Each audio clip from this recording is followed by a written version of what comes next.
Vamos al texto del primer capítulo de la carta de San Pablo a Tito. En el capítulo 1, vamos a leer desde el verso 1.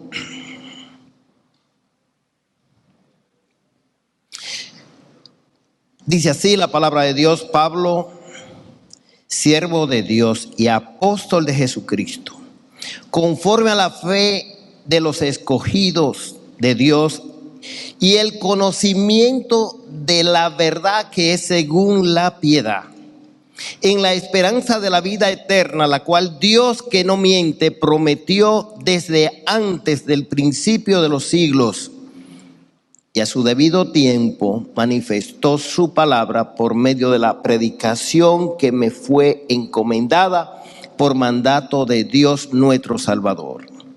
A Tito, verdadero hijo en la común fe, gracia, misericordia y paz de Dios Padre y del Señor Jesucristo nuestro Salvador. Por esta causa te dejé en Creta, para que corrigiese lo deficiente y estableciese ancianos en cada ciudad, así como yo te mandé. El que fuera irreprensible, marido de una sola mujer, y que tenga hijos creyentes, que no estén acusados de disolución ni de rebeldía. Porque es necesario que el obispo sea irreprensible como administrador de Dios, no soberbio, no iracundo, no dado al vino, no pendenciero, no codicioso de ganancias deshonestas, sino hospedador, amante de lo bueno, sobrio, justo, santo, dueño de sí mismo, retenedor de la palabra fiel, tal como ha sido enseñada, para que también pueda exhortar con sana enseñanza y convencer a los que contradicen. Porque hay aún muchos contumaces, habladores de vanidades y engañadores, mayormente los de la circuncisión, a los cuales es preciso tapar la boca, que trastornan casas enteras, enseñando por ganancia deshonesta lo que no conviene. Amén. Que el Señor bendiga su palabra en nuestros corazones. Una vez más vamos a orar. Padre, nosotros somos incompetentes, estamos llenos de limitaciones como para ser portavoces tuyos. Solamente por tu gracia, tú nos has dado esta tarea, esta responsabilidad, este privilegio que es sobredimensional. Ahora estamos aquí para exponer tu palabra. Te pedimos tu bendición. Es imposible exponerla sin tu gracia y es imposible entenderla y llevarla a la práctica sin tu gracia. Te pedimos, Señor, que actúe en nuestro favor. En el nombre de Jesucristo. Amén. Qué bueno que el hermano Drison usó este texto y trató de exponer lo que es la doctrina. El texto comienza enfatizando la verdad que es conforme a la piedad. Y sigue más adelante que esta es la doctrina, la sana doctrina. Y lo que pone énfasis es en la calidad de vida de cada persona. A veces uno lo ve desde otra perspectiva. Uno dice, una iglesia que es sana, tiene sana doctrina. Y tiene líderes sanos. Y por lo tanto, eso genera creyentes sanos. Ese es el contexto. Aquí está el texto que habla de requisitos que son indispensables para desempeñar el oficio de ancianos. Yo quise titularlo Importancia del carácter de un hombre en el ministerio pastoral. Los que me conocen bien de cerca saben que he sido un tanto impetuoso y que he provocado situaciones que para mucha gente no han sido cómodas. Me he atrevido. Después de los 30 años, uno baja el nivel. Me enseñaron que el hombre antes de los 30 es incendiario. Después de los 30 apaga fuego. Y ya me toca esa edad. Imagínense después que uno dobla eso en edad. Pero ustedes saben que les contaba de experiencia que tuve con Ian Rassi. Encuentro. Y en uno de esos encuentros, preocupado por la situación de la iglesia y la importancia de reconocer ancianos, al Mr. Rassi decirme, dejen eso así. Inmediatamente, el pidió, impetuoso, rayando a lo pecaminoso, irreverente, le digo, señor Rassi, por eso es que hay tantos ancianos en la iglesia que no llenan los requisitos.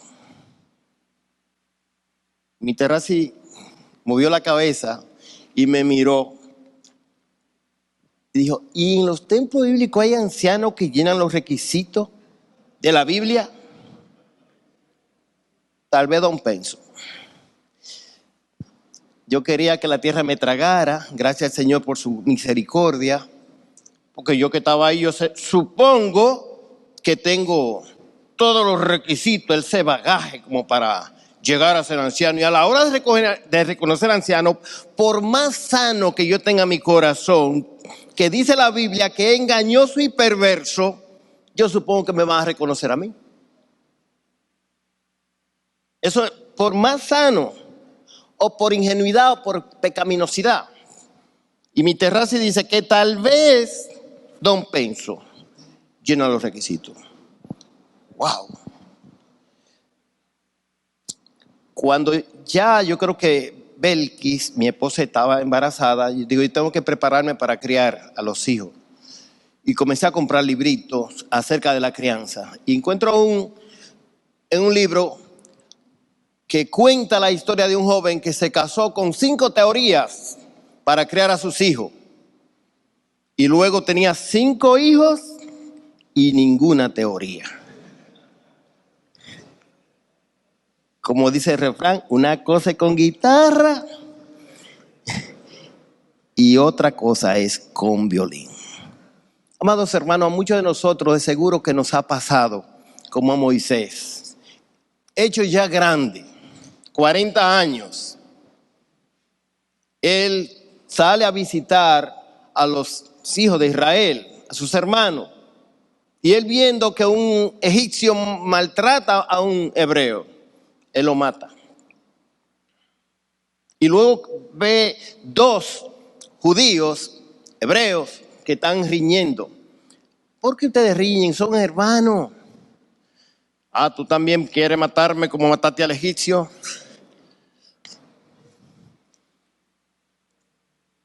Huye a Madián 40 años más en la escuela de Dios.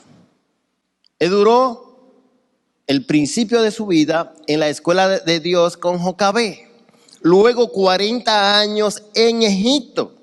Luego 40 años en Madián.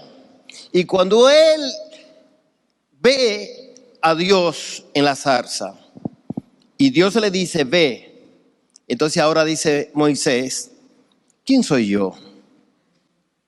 40 años atrás, yo. Ahora han pasado 40 años en Madián. Él dijo, ¿y quién soy yo? ¿Quién soy yo?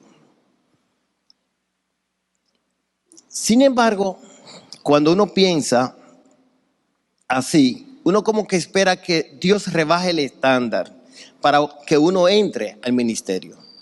Baja eso, Señor, porque aquí no hay ninguno calificado para eso. Y Dios mantiene de una manera estable esos requisitos. Ahí están y no lo mueve. Se mantienen ahí firmes siempre en la palabra de Dios.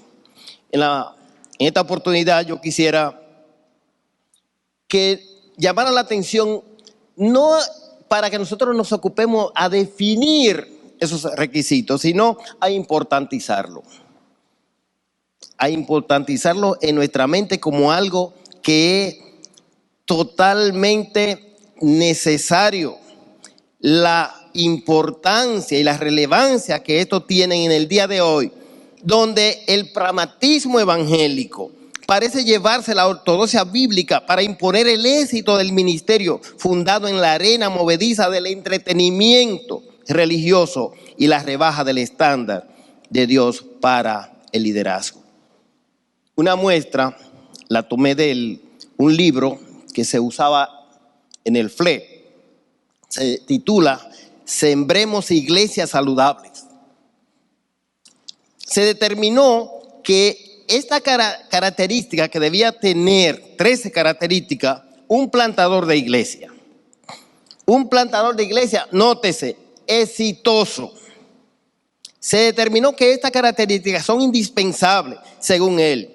En una evaluación formal de los que buscan ser plantadores, el candidato no recibe permiso para seguir con sus planes sin estas 13 características presentes. Vamos a verla. Tener capacidad de visión. 2. Mostrar motivación personal. 3. Inclusivo en el ministerio. Alcanzar a los no creyentes. 5. Contar con la cooperación de su cónyuge. 6. Capacidad para establecer relaciones con los demás. 7. Estar dedicado al crecimiento de la iglesia. 8. Responder a la comunidad. 9. Utilizar los dones de otros. 10. Ser flexible. 11. Mantener la unidad en la iglesia. 12. Mostrar adaptabilidad. Y 13. Ejercer la fe. Eso es asombroso, eso es deprimente, eso es lamentable. Ustedes notan que ahí no hay una sola característica que tenga que ver con la santificación del carácter que Dios demanda. ¿Es un gerente de venta?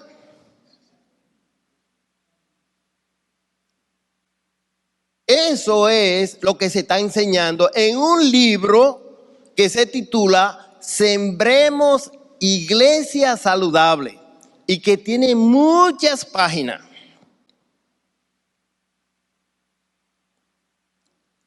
Frente a esto, nosotros tenemos que estar conscientes de que el carácter sí importa.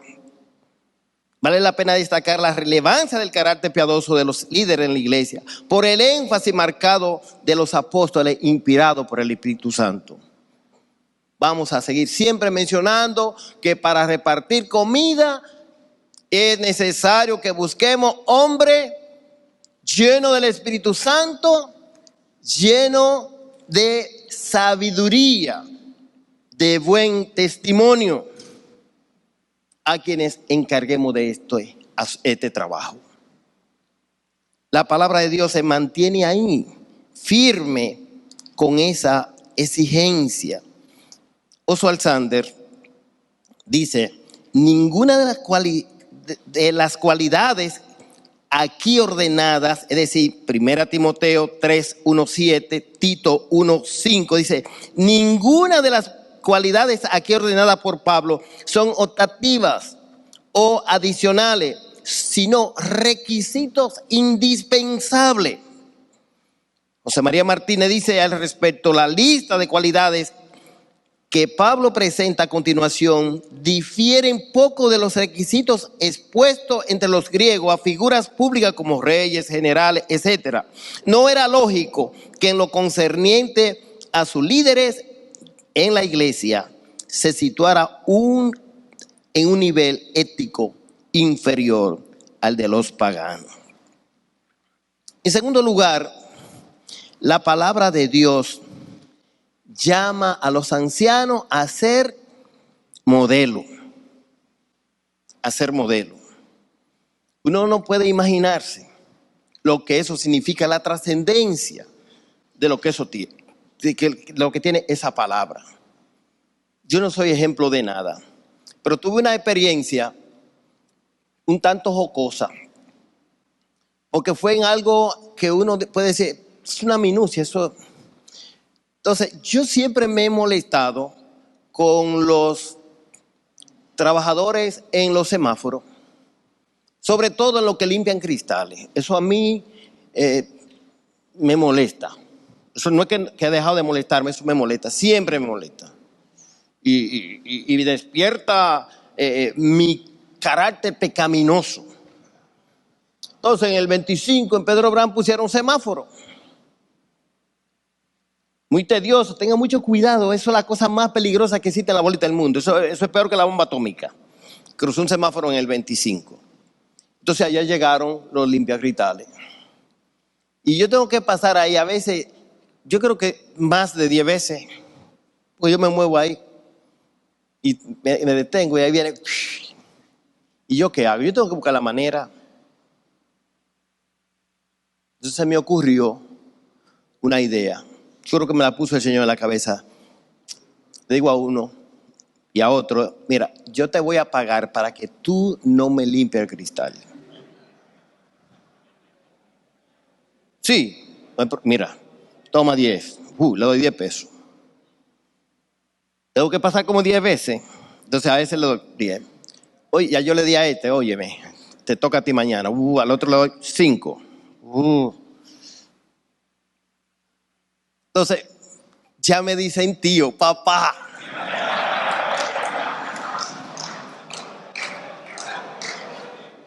Entonces, ¿qué pasa? Que un día, cuando cruzo y le doy, me dice, un muchacho que anda en un carro verde, que tiene una placa que dice Jesús, ¿ese hijo suyo? Digo, sí, ese es como hijo mío, sí. Él hace lo mismo que usted. Pobre Biembo. Se le pegó.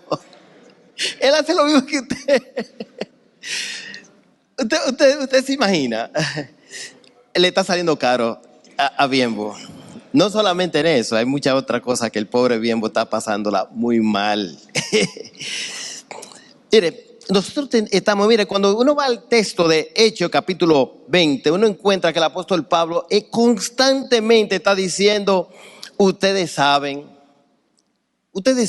cómo yo viví entre ustedes allá en Éfeso. Ustedes saben de mi conducta, ustedes saben de mis lágrimas. Vosotros sabéis, versículo 34, vosotros sabéis.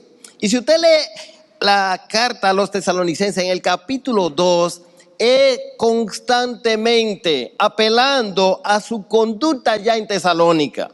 Vosotros sabéis, versículo 2, ustedes saben, versículo 5, nunca usamos de palabra lisonjera, como sabéis, versículo 9, ustedes se acuerdan, versículo 10, vosotros sois testigos, versículo 11, ustedes saben, verso 14, ustedes son imitadores de las iglesias. Y a los corintios le dice, sé imitadores de mí, así como yo de Cristo. El hermano Drison hacía alusión a los fariseos. Y aquí hay un comentario de Matthew Henry acerca del capítulo 23, los primeros 2 versos de San Mateo. En la cátedra de Moisés se sientan los escribas y los fariseos.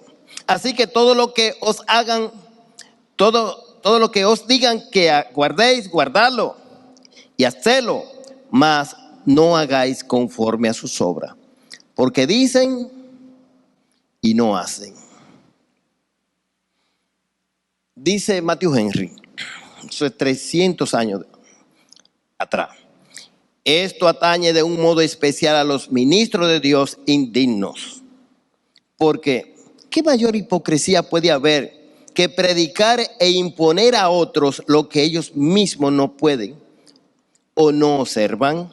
Demoliendo en la práctica lo que construyen en la predicación. A veces predican tan admirablemente que da pena que salgan del púlpito. Pero viven tan mal que es una pena que entren en él. Son como campanas que llaman a todos al culto, pero ellas se quedan fuera. O piedras miliarias que dicen a los que viajan la distancia que los separa de las ciudades, pero ellos se quedan al borde del camino. Yo no dije eso, lo dijo Matthew Henry. Vamos a ver un poquito de algunas de las calificaciones, algunas, porque como son muchas. Tito dice que para ser anciano debe ser como irreprensible. Ayer en el taller medio se me complicó porque yo llegué durmiendo aquí y yo llamé a Juan y Juan comenzó a definir esto. Yo, cállate, déjamelo a mí. Porque si tú a Cochrane de una vez, todos los que son de nuestra edad más o menos, los que tuvimos el privilegio de estar en la escuela con Cochrane, se acuerdan, eso como que retumba, como que resuena. Irreprensible no es perfecto. Lo que quiere decir irreprensible es que el adversario no encuentre de qué echar mano y decir, usted ve. Y él volvía. Irreprensible quiere decir que el adversario no encuentre nada de qué echar mano y decir, usted ve. Y volvía, y uno asustado ahí, estudiando, ¿cómo se llama? Obispos, ancianos, diáconos, obispos y pastores, exacto. Todavía Juan lo tiene, y Manuel Jiménez y Elpidio lo tiene todavía. Mire, eso es lo que está diciendo el texto. Hay algunos que opinan, dice, que no tenga que ser llamado a rendir cuenta. Es decir, que no es que quiere decir que uno no debe rendir cuenta. Oía a Erwin Lutzer que dice que el pastor que no tiene gente alrededor a quien rendirle cuenta es un peligro público. Pastor que no tiene gente a su alrededor a quien rendirle cuenta dijo él, no lo leí en un libro, yo estaba ahí en Jarabacoa oyéndolo, es un peligro público. Que no tenga que rendir cuenta, que no tenga que ser llamado, sin censura, sin reproche. Eso lógicamente a la luz de 1 Juan capítulo 1 versículo 8, si decimos que no tenemos pecado, nos engañamos a nosotros mismos y la verdad no está en nosotros. Si algo nosotros tenemos que aprender a modelar delante de la iglesia es decirle que no es verdad que el matrimonio de nosotros es un paraíso, que ese no es el de Blancanieves y el príncipe azul que se casaron y fueron felices para siempre.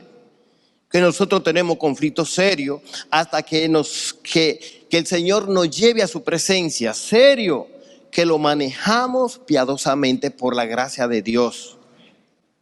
No le vamos a decir, no, allá no hay problema, sí, allá hay problema.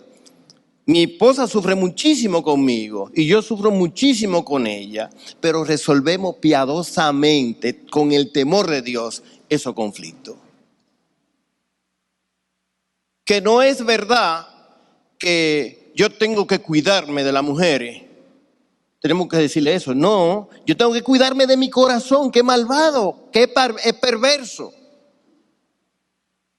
Yo puedo en ese acápite, más adelante, contar la experiencia que tuve con un hermano que decía que un cristiano no peca todos los días.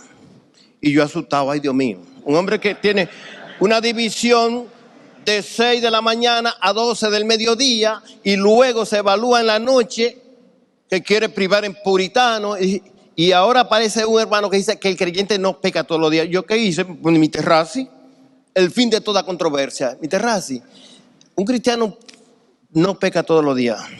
Dice Terrazzi que, oh no, cada segundo. Sí. Sí, porque a veces nosotros con la finalidad de levantar la santificación de los creyentes, modelamos como si nunca hubiéramos pecado. Hay 3 aspectos en la vida de un creyente, de un anciano irreprochable.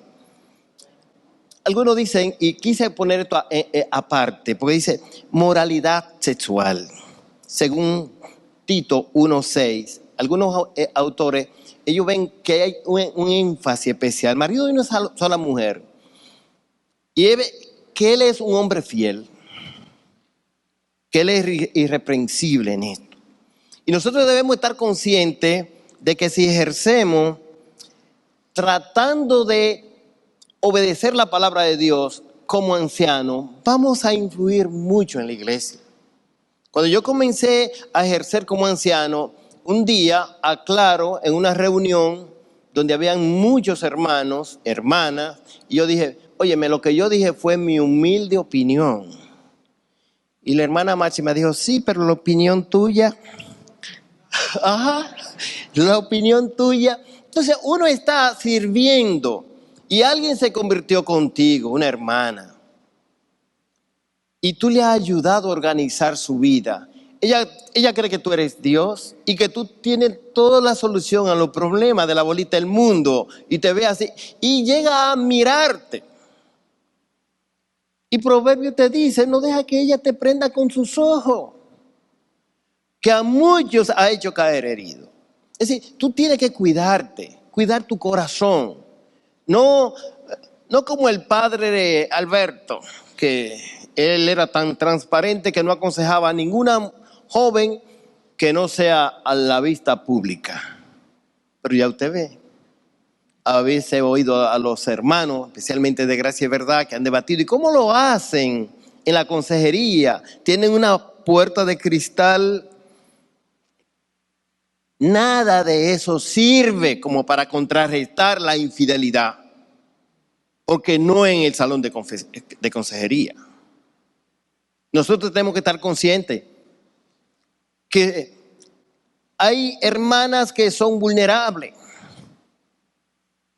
amigas, y que sobre todo nosotros somos vulnerables, y debemos poner todo empeño en tener matrimonio saludable, que eso ayuda, y cuidar nuestro corazón. Hay pecados que descalifican para siempre. Hay pecados que descalifican para siempre. Algunas estadísticas hablan de que 1,500 pastores en Estados Unidos salen mensualmente del ministerio. 1,500 pastores en Estados Unidos salen mensualmente del ministerio, predominantemente por problemas sexuales y problemas financieros. Uno no entiende. 1,500. Leí en una revista una estadística que esa me alarmó mucho. 90% de infidelidades de pastores, la iglesia no lo trata. 90%, es decir, solamente el 10%. Es decir, cuando hay un escándalo es que eso llega. Cuando no hay un escándalo, 90% lo tiene secreto. Ahí la iglesia a veces ni se entera. Eso es donde hacen estadística confiable. Aquí uno no sabe. Pero quise tomar eso como un acápite. John MacArthur dice, la tarea de edificar matrimonios piadosos y familia fuerte en la iglesia con toda seguridad necesitaba el expediente más impecable en la vida del pastor. Una vida irreprochable en la familia, en lo familiar. Voy a repetir, tal vez en alguna iglesia he dicho esto, pero como no es mío, es de Swindoll, yo lo voy a repetir aquí. Él cuenta la experiencia de un ejecutivo de una editora que lo visitó. Le dijo, Chu, hasta aquí he hecho 6 paradas, cada una de ellas en alguna ciudad importante. En cada uno de esos sitios, o bien me enteré acerca de alguien, o bien tuve que tratar con algún líder importante que antes fuera un respetable cristiano, influyente, sólido, consagrado a las verdades de las Escrituras, que había dejado a su esposa. Muy impresionado le pregunté si alguno de ellos se mostraba afligido, si se sentían que habían hecho todo lo posible por mantener la unidad de su hogar. Nunca olvidaré su respuesta. Afligidos, de ninguna manera. En realidad, la mayoría de ellos dejaron a sus esposas para vivir con otra mujer y siguen involucrados en el ministerio cristiano como si nada hubiera pasado. Yo no dije eso, solo dijo Swindoll. La capacidad para mantener un matrimonio sano y una familia cristiana ejemplar debe ser parte de las evidencias de la vocación al ministerio. Esto no quiere decir que cualquier hermano que tenga una familia bonita, como dicen, puede ser anciano. Pero sin ella es prueba suficiente de que no debe ser reconocido para el ministerio pastoral. Hablando de la importancia de ganar a nuestros hijos para Cristo, dice John MacArthur, existen muchos padres que trabajan duro. Algunos incluso conducen su casa bien, mas no llevan sus hijos a Cristo y a una vida de piedad. Tales hombres no son candidatos potenciales para ser pastores, puesto que el liderazgo espiritual es un proceso paternal donde el pastor o anciano debe ser capaz de guiar a su pueblo con el ejemplo de su vida. Así como para su precepto es necesario que la iglesia busque tierra probada en la vida del pastor, en la cual pueda hallar una clase de liderazgo que sea visible. Ese terreno donde se prueba el líder se llama el hogar. Nobleza de actitud y conducta, MacArthur. M. Martínez lo define como requisitos mentales: sobrio, prudente. Estas virtudes tienen que ver con la condición mental de la persona. La primera señala la vigilancia, que no le permita irse a los extremos. La segunda define el uso adecuado de la mente. Según William Berkeley, yo lo recomiendo en asuntos así de palabra, de costumbre, pero tengan cuidado con él. Él no cree en los milagros y muchas otras cosas. Yo digo que cuando usted compre el comentario de William Berkeley, cómprese un saco para que tire toda la basura que tiene. Tiene mucha basura. Es muy bueno en ciertos aspectos. Así que cuando lo cito tengo que hacer esa aclaración. Él dice que Platón lo definió como el dominio del placer y el deseo. Jeremy Taylor, citado por él, lo llama el cinturón de la razón y la brida de la pasión. Train la describe como la condición de dominio total sobre las pasiones y los deseos, de modo que estos no reciban más concesiones que las permitidas y aprobadas por la ley y la razón correcta. Es decir, una persona que es prudente, que es cabal, que es sobrio, que él no obedece a los impulsos, sino obedece a la razón. Él piensa siempre. Como le enseñamos a los hijos, piénsalo primero, piénsalo. Hasta el baño que tú vayas, cuando te vas a sentar, piénsalo primero, te moja. Es decir, tú tienes que pensar todo, usar tu cabeza, decoroso u ordenado, disciplinado en sus hábitos tan necesarios para el ejercicio de su ministerio. Pocas cosas son tan dañinas en un hombre de Dios que una vida poco ordenada. Uno cuando ya está en la edad mía, fácilmente se le pierde la llave. ¿Dónde está la llave? Pero a uno no se le debe olvidar su factura, su vencimiento, ni se le deben olvidar. Si usted haga una agenda, aunque sea para el cumpleaños de su esposa. Miguel cumpleaños mañana y Elpidio Vargas también. Apunte eso. Pongan la cosa en orden. A ver, ¿cuántos ancianos aquí saben tender la cama? Oh, mira que hay muchos ancianos. Ordenado. Oh, tiradores de zapatos donde quiera. Usted está modelándole a sus hijos. Oh, pero bueno. Apto para enseñar. El apóstol Pablo aclara en la carta a Tito la condición mínima de maestro, el anciano de la iglesia, cuando dice para que también pueda exhortar con sana enseñanza y convencer a los que contradicen.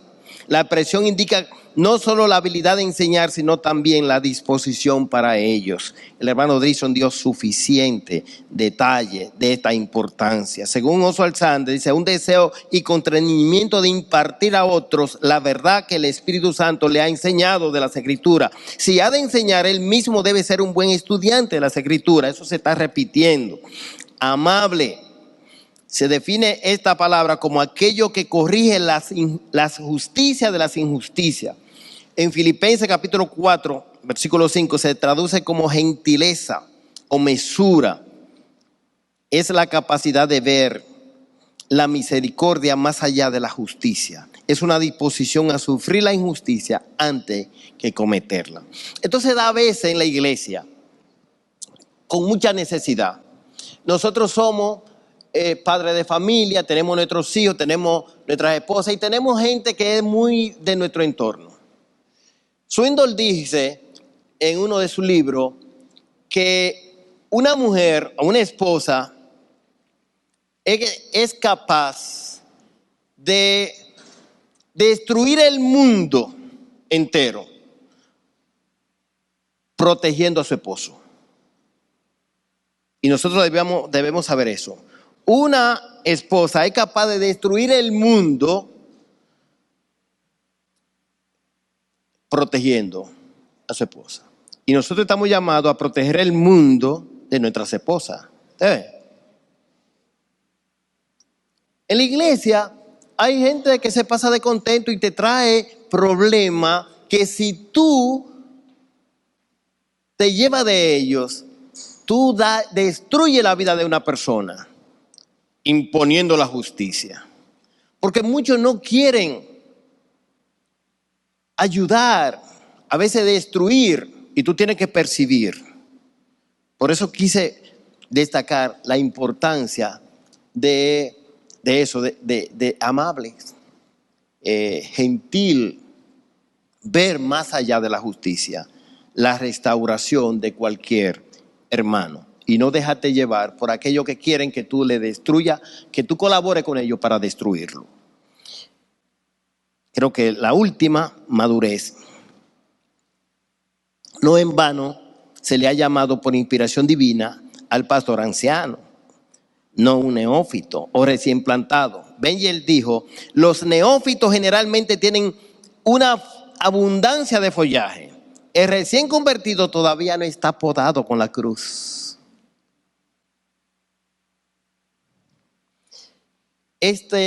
Dice Swindoll, cuando él piensa en el ministerio y los requisitos, dice que eso es el ministerio en crudo. Pastores imperfectos que dirigen ovejas imperfectas. Al servicio de un Dios perfecto que tiene un plan perfecto. Para concluir con esta cita de Albert Mohler, es frecuente que veamos debates sobre el significado del carácter en el liderazgo y en la vida pública. La mayor parte de ellos son palabrerías. Sabemos que el carácter importa cuando contratamos a una niñera. Entonces, ¿cómo es posible que no importe cuando convocamos a un líder? Yo le agrego, hasta cuando contratamos a un sereno, el carácter importa. Cuando contratamos a un mensajero, el carácter importa. ¿Cuánto más cuando contratamos a una niñera? Y entonces para la iglesia, no importa el carácter, sí importa. Que el Señor nos ayude a cultivarlo. Padre, gracias te damos por este privilegio, esta tremenda responsabilidad. Te rogamos, Señor, que nos dé toda la gracia con la aplicación de tu palabra por el Espíritu Santo, para tú ayudarnos a cultivar carácter conforme a tu demanda. De manera que podamos modelar en la iglesia y ser instrumento de tu gracia para impulsar tu reino aquí en este mundo. Muchas gracias por tu amor. En el nombre de Jesucristo. Amén.